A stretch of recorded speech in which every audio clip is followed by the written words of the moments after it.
Dua preman mendatangi Ray yang sedang makan di sebuah warung. Keduanya memberikan poster berisi foto penculik anak yang ia cari. Ray kemudian memberikan mereka uang, lalu mengikuti keduanya ke tempat orang itu.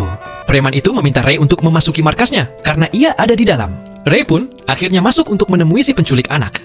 Tapi setelah masuk, preman itu malah menutup pintu dan menguncinya dari luar. Ternyata di sana tidak ada penculik anak, di sana hanya ada para preman. Mereka ingin membunuh Ray dan mengambil seluruh uangnya. Karena merasa dibodohi, Ray pun merasa tidak terima. Dia menghajar para preman itu dan membantainya di sana. Kemudian, Ray mengambil es dan mengusapkannya ke wajahnya yang dipenuhi darah. Di sisi lain, pria bernama Kim In menyiksa orang yang telah menculik anaknya. Ia menanyakan wanita penculik itu di mana anaknya berada. Namun karena wanita itu tidak menjawabnya, Kim In akhirnya memotong jari suaminya. Karena ketakutan, wanita itu akhirnya memberitahu Kim In jika anaknya masih hidup. Ia telah menjualnya kepada seseorang dengan harga yang tinggi.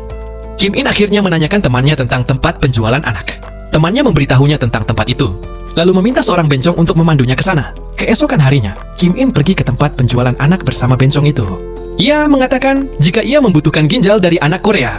Namun penjual anak mengatakan jika anak Korea sudah habis. Ia baru saja dibeli oleh seseorang. Kim In merasa kesal. Ia menghancurkan gembok pintu tempat anak-anak dikurung. Kemudian, ia menanyakan apakah mereka mengenal anak yang ada di foto itu. Seorang anak laki-laki mengatakan jika ia mengenalnya. Ia menambahkan jika anak itu baru saja dibawa pergi. Tidak lama kemudian, para penculik anak datang dan menyodorkan pistol kepada si bencong. Untungnya Kim In berhasil menghabisi mereka dengan mudah. Ia kemudian menanyakan penjual anak itu siapa yang telah membawa anaknya. Perempuan itu mengatakan jika anaknya dibawa oleh seorang dokter.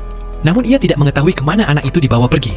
Bertepatan dengan itu, anak laki-laki tadi berteriak. Ia mengatakan jika anak dalam foto itu dibawa ke Rangyao. Saat mereka akan pergi dari tempat itu, mereka melihat Ray yang sedang menghajar para penculik lain.